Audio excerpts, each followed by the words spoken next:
Gusto niyo ba yung hindi ka na pumapasok, tas may time in ka? May hahabulin ka?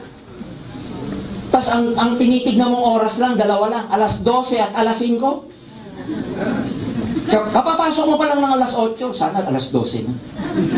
Pagdating ng alas 12, sana alas 5. Minamadali mo oras. Alam mo, pag minamadali mo oras, mabilis kang tatanda. But if you become your own boss, guess what? You can declare every day a holiday. Traffic sa EDSA, mamaya na ako aalis. Traffic. Wala kang pakikibagayan eh, wala kang bandy clock eh, wala kang login eh. Networker ka eh. Can you imagine, if you want to declare every day a holiday, it can be done, lalo na pag GA na kayo. Wag muna ngayon. Pag nagsisimula ka, wag muna. Pag successful ka na, saka mo i-declare ang holiday every day. Ngayon nandito ka na, huwag ka nang babalik. Kaya maraming tao hindi ka maiintindihan. Pag may nire-recruit ka, sabi mo, sama ka sa akin, networking, tira mo dyan, blah, blah, blah. Sabi mo, okay lang, hindi ka naman makatawid. Pag sinabi niya, saan tatawid? Dyan sa EDSA. Alam mo ha. Nakuha niyo siya? Yes! Nandito ka na friend doon. When a lot of people are having a hard time para makatawid, ikaw nakatawid ka. Kasi ang networking nandito eh. So pangatawanan mo na to. Ladies and gentlemen, what is 2 years? 2 years mahirapan ka sa career-recruit. 2 years mahirapan ka i-build yung network mo. 2 years bago ka kumita ng 6 figures. What is 2 years? Kung 2 years from now, minamaneho mo naman ang dream car mo. Sabihin sa akin, sir, ang tagal naman 2 years. Hindi matagal yon kasi ilang 2 years na lumipas sa buhay natin na wala naman nangyari. Challenge mo yung sarili mo. Diba? Ano na ngayon, September. Pag pumapasok ang bear, ang bilis. Kasi ano na yan eh, mas mahaba na. The nights are longer than the day. So ang bilis na. By next year, 2015 na. Ano nangyari sa'yo ng 2014? Lilipas na lang ba ng ganyan? Mark my word, doing global, ladies and gentlemen. 2 years from now, probably 2017. Iba na buhay mo, 2017. Iba na buhay. Iba na. Kaya lang, ang success nyo dito depende sa level ng seriousness nyo. Kung gaano ka kaseryoso, yun ang magiging level ng success ninyo. So do your business every day. Pag nagtayo ka ng tindahan, araw-araw mo ba bubuksan? Gawin mo yung business mo dahil negosyo mo to, everyday mo gawin. Everyday ka mag-networking. It doesn't necessarily mean nandito ka physically, but do the business every day. Talk to people, share the business, share the products every day. Kasi pag hindi mo ginagawa yung business, parang naka-close yung negosyo mo. Dahil negosyo mo to, buksan mo araw-araw. Paano masabing operational ka? Pag may kinakausap ka, ayaw bumili sa'yo, it's okay. Millions of people out there are looking for your opportunity. Millions of people out there need your product. Why are you going to be disappointed to someone sa isang tao na ayaw? Move on. Kuha ng kuha. We are looking for people who are also looking for us. Pag ayaw, next. Pag ayaw, next. Ang dami mong ine-next eh. Hindi ka maubusan na recruit. Walang saturation. Everyday may nagba-birthday. Everyday may nagdi-18. O di bantayan mo yung mga 17 ngayon. Pag 18 mo, aking ka ha? Paano ka mauubusan? Are you getting me? Yes! Determination lang yan eh. Ang akin, nandito ka na. And the most successful people in the world, ladies and gentlemen, nasa quadrant na to. Those who are financially free, nandito. Those who can afford luxury cars, dream house, etc., nandito.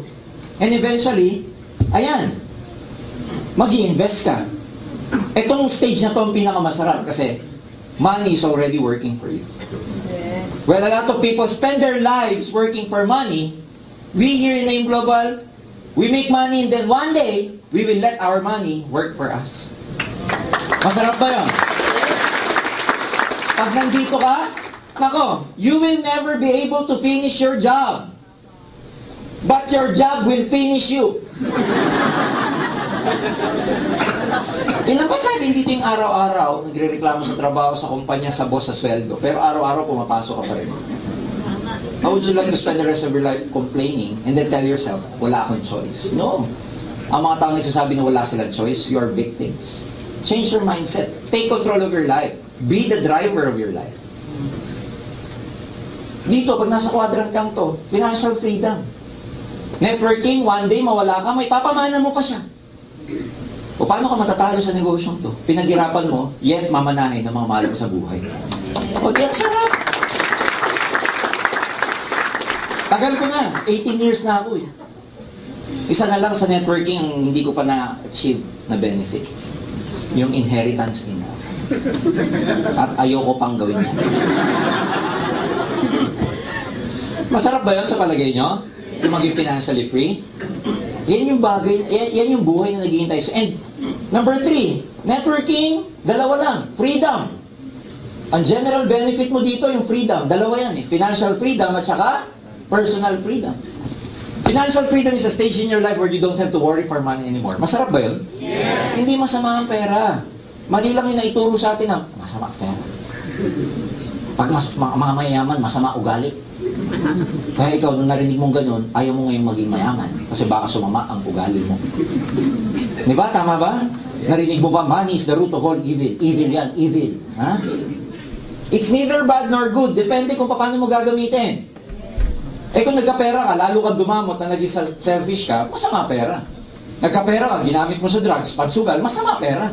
Pero pag nagkapera ka, pinaaral mo ang mga kapatid mo, paggawa ka ng bahay ng nanay tatay mo, may allowance sa'yo nanay mo, pinag-aaral mo mga anak mo sa maganda eskwelahan, nakakapagbigay ka sa charity, etc. Mabuti ang pera. So money is subjective.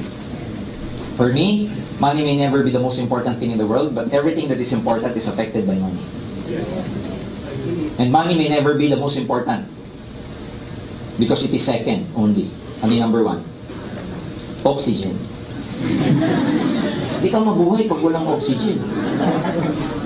Nakuha niyo ba? So, of course, no? Sabi nga nila, very sensitive na topic yan eh. Hindi mo naman madadala sa langit ang pera. Totoo yun, pero may iwan mo sa mga anak mo sa mundo. Money may never bring you peace of mind, etc. Pero mas masarap naman yung may pera kaysa sa wala. Iba-iba yung buhay sa taas sa baba eh. Pag nasa taas ka, di aircon ka. Pag dito, pay-pay. Pag nandito ka, gusto mo bumaba, anytime pwede. Pero pag nandito ka, gusto mo umangat, napakahirap. Pag nandito ka, sawa ka na Shangri-La. Pag shopping, dito tabang ka. Sawa ka na sa gourmet food, di turo-turo. Sawa ka na sa kotse, di mag-commute ka. Sawa ka na sa branded, di ukay-ukay. Pero pag nandito ka, at sawang-sawa ka na dito, wala ka magawa. Ha? Tama ba? Nandito ka, sawa na ako sa tuyo. Ano yung mas mababa? Huwag na kumain. Ay, wag kayo mayabangan. Hanggang ngayon, kumakain ako ng tuyo. Lalo na pagka-fresh yung kamatis. Ang sarap. Huwag lang araw-araw matuyot din balat mo. Are you getting me? Yes! I don't think your children will be happier if they don't have enough food, limited ang allowance, they can never buy what they want. I think mas magiging masaya sila kasi money can bring comfort. That's one good thing about money. So iba pag may financial freedom. Yung lifestyle na twice a year, nagbabakasyon ka sa Amerika without having to worry for money. Di ba sarap nun? Na pag lumapit sa'yo kapatid mo, manugang mo, lumapit sa'yo, awag manugang, patukan mo pag manugang. Pag lumapit sa'yo yung mga, mga pamangkin mo, pwede mo sila kapag because you have money. And personal freedom means you have enough time to spend with your family. Quality time. Masarap yun eh. Yung pag taga-in global ka, you have the money to enjoy your time and the time to enjoy your money. Yes. May pera ka na, na-enjoy mo yung time mo at may time ka para mag-enjoy ng pera. Yes. Masarap yun. Kaya dito may sakripisyo. Yung iba sa inyo, pagod na, pupunta pa rito. Imbis na ngayon, natutulog na kayo, nandito ka. Nag-i-invest ka ng time eh. Kasi sa mundo, kung ano tinanin mo, yun ang aanihin mo. Ngayon, nag-i-invest ka ng time, huwag ka mag-alala, ang aanihin mo, time din pagdating ng panahon. Time para magpahinga, time with your children, time with your loved ones. Pero for the meantime na hindi ka pa successful, sacrifice muna. Wala mo ng TV-TV. Wala mo ng debt-debt. Alam mo yung debt? Kung makikita kayo mag-shoota, magde-debt sa Mega Mall. Debt. Wala mo ng date-date. Saka na yan. Saka na kayo mag-date pagka mayaman ka na. Saka na muna yung lakwatsa. Sakripisyo tawag doon. Mapapagod ka, okay lang. pagdating ng panahon, pahinga naman ang aanihin mo. Di ba masarap yun? Kaya sabihin sa akin ng maraming tao, sir, nakakapagod naman yan. Eh, dapat lang. One day, magpapahinga kayo. Ladies and gentlemen, believe me. Ang pinaglalaban mo dito, freedom. Kaya may mga sabihin ng tao, hindi nila naiintindihan yung usapan natin ngayon eh. Hindi nila naiintindihan. Eh, networking, pyramid yan eh. Upload, download. Upload, download ka dyan. Hindi nila naiintindihan yung ginagawa natin. Bakit? Yung level ng consciousness mo iba na. Dun sa mga yung level ng consciousness ng nire-recruit natin, hindi dahil hindi sila magaling, pero yung understanding nila about sa ginagawa natin, iba eh. That's why kontra sila. That's why, they reject you. But now that you have a deeper understanding of what networking is all about, kailangan kayo yung mas nakakaintindi. Can you imagine, ito na lang itong ESB na sinasabi ko. A few days ago, I read in a newspaper, because the economy of the Philippines is growing.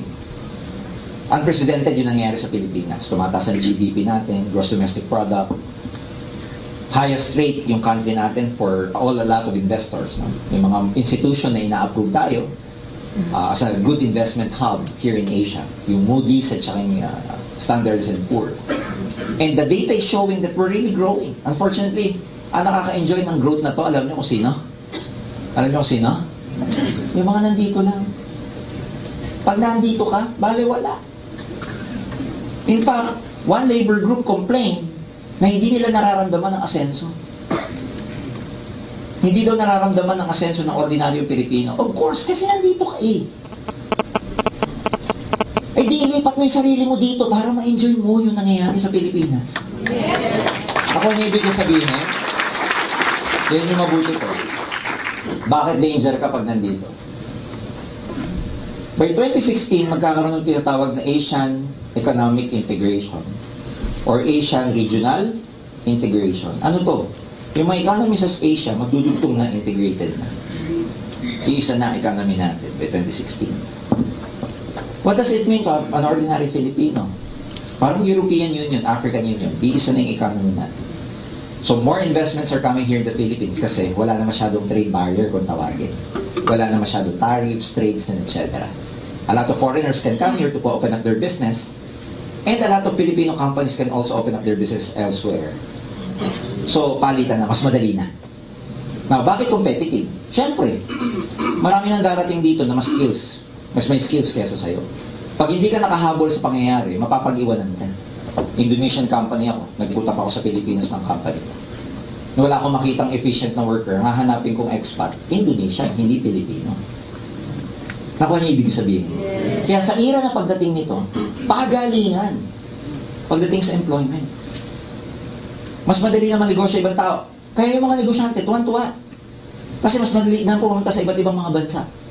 Probably by the time, mas mura na airfare kasi wala na masyadong bayad sa airspace. Isa na economy. Wala na masyadong trade barrier. Madali na ma-aproba ng mga products ng global sa iba't ibang mga bansa. Yes. In other words, pag networker ka, ang dali mo na mag-expand sa iba't ibang bansa pag na-implement na to. Mas maraming tayong branches sa iba't ibang bansa, mas madali na pamasahe, mas mura na pamasahe, mas madali na mag-expand yung network mo. Pag nandito ka. Pag nandito ka. Pag nandito ka, wala pa rin. You see, great possibilities can happen to those people who can see future possibilities before they become obvious. Alam ba to ng mga nire-recruit nyo? Hindi. Kaya it's a matter of positioning yourself pag nag-networking ka. Kasi ang makikinabang pagdating ng ARI are business people. And congratulations dahil ikaw nag-aim global, nag-stand ka naman. Oh. Kung hindi ka umaten ngayong gabi, hindi mo malaman yan.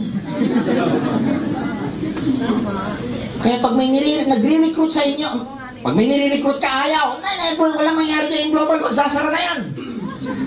Sabi mo sa kayo, Asian Regional Integration. Pag sinabi niya, ano yun? Basta. Mamatay kang dukha. Are you getting me? Yes. Huwag niyo parang walang to negosyo to. Piniposisyon niyo na yung tama yung sarili niyo. Pagdating ng Asian Regional Integration, nandito ka pa rin. obsolete ka na. Mas marami ng competition. Mas marami ng foreigners, employees na pwede magpunta rito na mas magaling sa atin, mas updated ang technology kaysa sa atin. Kaya pagka ikaw obsolete, tapos ka. Pero pag networking ka, nasa business ka, ma-appreciate mo to. Last, the concept ng networking, number 4, is the power of leverage. Sabihin nyo, leverage. Leverage. The ability to multiply your time through others is what we call leverage. And that happens to be the most important technique to wealth. Gusto mo yumaman, paramihin mo yung sarili mo. Paramihin mo yung oras mo. Kaya maraming mga employees hindi yayaman kasi wala silang leverage. Ang may best leverage lang sa corporate hierarchy, yung mga nasa taas. Pero pag rank and file ka, hindi ka na makakapagparami. Eh pag nasa ilalim ka, halimbawa, di ba? Clerk ka, mapaparami mo pa yung sarili mo. Wala nga kumuha ka sub-clerk. Kaya yung mga presidente, malaki kinikita kasi yung presidente may VP. Yung VP may assistant manager, may mga managers. Yung mga managers may assistant managers. Kaya sila kumikita ng malaki. Pag nasa ilalim ka, tawag sa'yo rank and file. Paano mo abutan yan? Wala kang leverage. Ang leverage, yan yung ginagawin ng mga malalaking negosyante. Yan yung pagbabranch out. Ang tawag dyan leverage. 7-Eleven, Mang Inasal, Jollibee. Yan yung leverage. Eh, paano ka mag-leverage pag nandito ka? Wala kang leverage. Pag nag-networking ka, may leverage ka kasi nagre-recruit ka. Pinaparami mo yung sarili mo. Tingnan nyo to. Ang pinakamayamang tao sa buong Pilipinas ngayon, kung mababasa niyo, si Henry C. Alam niyo magkano value ni Henry C? $12.7 billion. Alam niyo kung gaano kalaking pera yun? 12.7. Lagay ko na lang sa 12 para madaling computin. 12 times 40. That's 480 billion pesos. Wow! Siyang na zero. Yung iba nga, 2 zero lang, hirap na eh.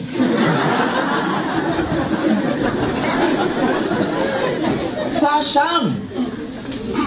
Paano mo ubusin yung kayamanan na yan? Sige na. Kung ikaw si Henry C, paano mo ubusin yan? Let's say kumikita ka ng 480 billion, yan ang asset mo, yan ang total value mo. Gumastos ka ng 1 million a day para lang maubos to. Magkano mauubos mo sa 1 week? 7. Ang dami pa rin, no? Sa 1 month, magkano maubos mo? 30 million. Ang dami pa rin. Sa isang taon, magkano maubos mo? 365 million. Ang dami pa rin, no? Alam mo kung gumagastos ka ng 1 million a day, that's equivalent to 365 million per year. Simply divide this by 365 million. Ang lalabas dyan, years. If you're spending 365 million per year, how many years it will take you to consume the whole 480 billion? Gusto niyo malaman? 1,315 years.